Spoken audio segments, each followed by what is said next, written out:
По-късно не можеше да се представи кой батерия на вратата му. Карлос работи на бензиностанция във Вила Есперанса и живееше особено натоварен ден. Слънцето беше силно и много клиенти пристигнаха, за да доставят своите превозни средства. Дори при интензивна топлина, която прави работата изчерпателна, тя обслужва всички с ефективност и съчувствие. В разгара на състезанието Карлос забеляза възрастна жена с прости и износени дрехи, които се приближават. Изразът на лицето ви отразява загрижеността.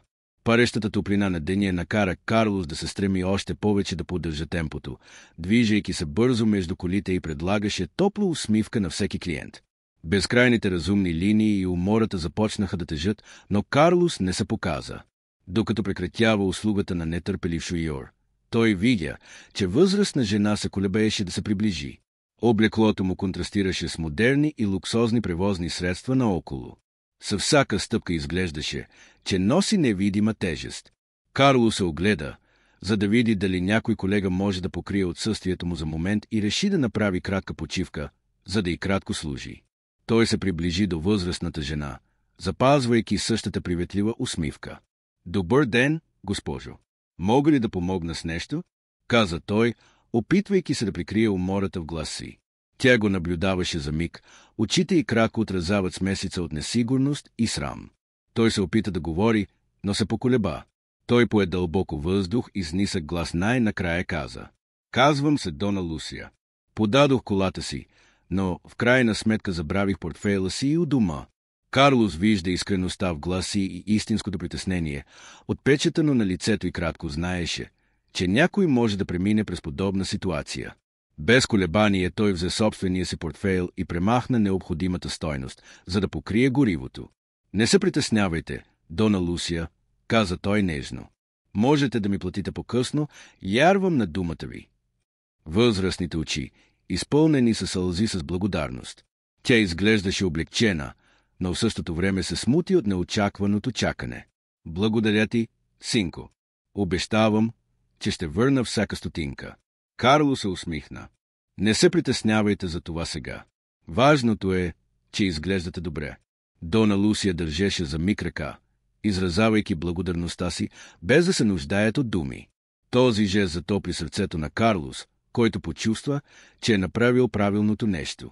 Други служители на публикацията, наблюдавани отдалеч, обменяйки скептични външни видове. Някои промърмориха подозрителни коментари. «Ти си твърде добър, Карлос», каза Педро, един от неговите сътрудници. «Не всички са честни. Ами ако тя е художник?» Маркос провокира, смеейки се от пренебрежение. Карлос игнорира коментарите. «Предпочитам да ярвам на хората, докато не докажа обратното». Дона Лусия, все още развълнувана, измести чантата си и намери лист хартия. «Напишете вашето име и адрес и го дайте на Карлос. Ето, така че знаете къде да ме намерите», каза тя. Карлос държеше хартията в джоба на униформата. «Ярвам в дамата, Дона Лусия». Тя благодари за пореден път и се качи в колата, като започна скимване. Карлос се наблюдаваше как изчезва, усещайки вътрешен мир. Но спокойствието му нямаше да продължи дълго. Карлос напусна офиса, взе вещите си и напусна поста. Слънцето все още грееше силно, но топлината вече не изглеждаше същото. Колегите му го наблюдаваха мълчаливо, докато се отдалечаваше, някои с перопогледи, други безразлични. Разхождайки се до вкъщи, Карлос размисли върху случилото се. Въпреки тъгата и несправедливостта, тя не съжаляваше. Той ярваше, че малката доброта има значение в света. След пристигането си той намери майка си Елена в хола. Ароматът на прясно кафе и мекият звук на радиото осигуриха безшумен комфорт. «Как мина денят ти, синко?» каза тя, осъзнавайки избитото изражение на лицето му. Карло се поколеба за миг и хвърли възъл в гърлото си. Накрая той пое дълбоко въздух и отговори: «Мамо, загубих работата си днес». Лицето на Хелена изпълнено с притеснение. «Какво се случи?» Карлос каза на всичко. Срещата с Дона Лусия, решението да помогне на нея и последствията. Майка му се чуваше внимателно, без да го прекъсва, и държеше ръка, когато завърши. «Направихте това, което беше правилно, сине мой. Без значение какво се е случило, вие сте запазили принципите си. Това струва повече от всяка работа. Карлос почувства почивка, като чу тези думи. Въпреки несигурността на бъдещето, той знаеше, че задържането му не е напразно. Първоначално той му е възнамерявал да намери място, където са били признати ценностите му. Защото крайна сметка той предпочиташе свят, в който жестовете на щедростта бяха норма, а не изключение. Същата нощ Карлос имаше затруднение да спи. Мисли за бъдещето му го преследваха. Как бихте платили сметките? Къде бихте намерили друга работа? Но преди всичко Дона Лусия наистина ще се върне, за да го възстанови? Не, че се е грижил за парите, но част от него искаше ярата му добротата на хората да бъде потвърдена. На следващата сутрин настойчив звук на вратата го събуди. Все още сънлив, той отиде до входа и, когато се отвори, се натъкна на неочаквана сцена. Дона Лусия беше там, придружена от човек с елегантен костюм и сериозно изражение. «Добро утро, синът ми», каза тя с топла усмивка. «Надявам се, че не съм смущаващ».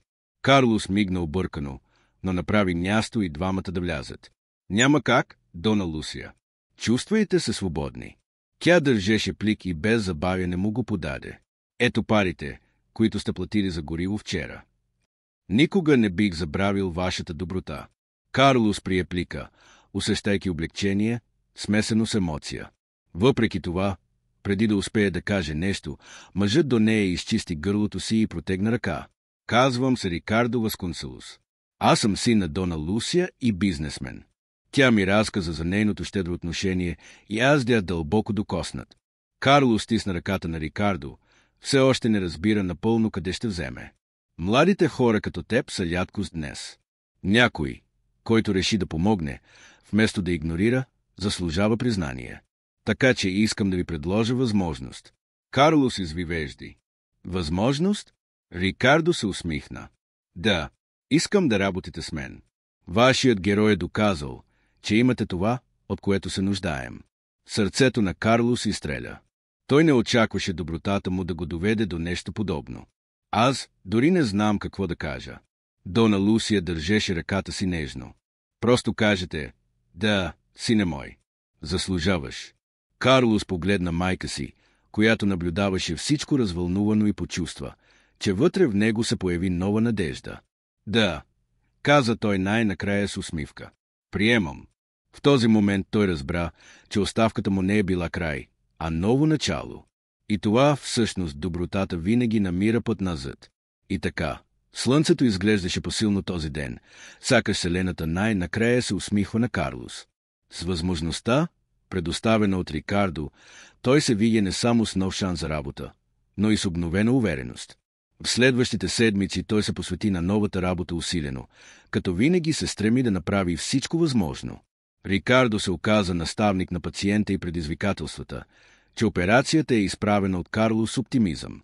Той не само научи за бизнеса по продажбите, но и за истинското значение на възможностите. Те не идват само когато всичко е лесно, но когато демонстрирате кой е. Дона Лусия остава постоянна подкрепа. Винаги посещава Карлос, за да говори и да предлага думи на мъдрост. Тя се гордееше със сина си, но дори повече за пътуването, което пътуваше, научи. С течение на времето Карлос стана пример в компанията и неговата история вдъхнови другите. Той знаеше, че пътят, който беше избрал, е дълъг, но сега беше твърд, светло бъдеще напред, бъдеще, в което го очаква, като него.